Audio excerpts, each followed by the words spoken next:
Buon pomeriggio e ben ritrovati con i TG Flash di New Sicilia. Il collettivo Offline Corporation torna alla carica dopo l'arresto del boss Matteo Messina Denaro e attacchi in diversi luoghi nel centro di Palermo, i manifesti satirici che annunciano le elezioni primarie di Cosa Nostra. Questa volta il nuovo capo della mafia lo scegli tu, è scritto sui fogli.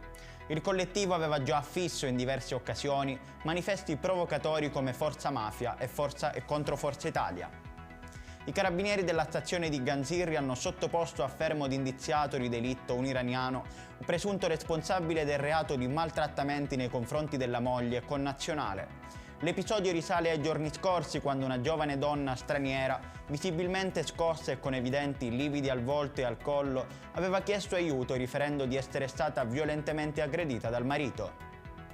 Arriva dalla Faita Cisal una nota stampa in merito alla sicurezza di esercizi a bordo degli autobus.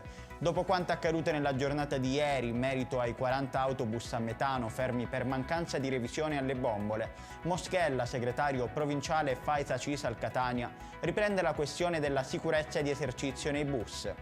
Oggi, altra giornata di disagi per i catanesi, con 50 autobus fermi su 104 richiesti.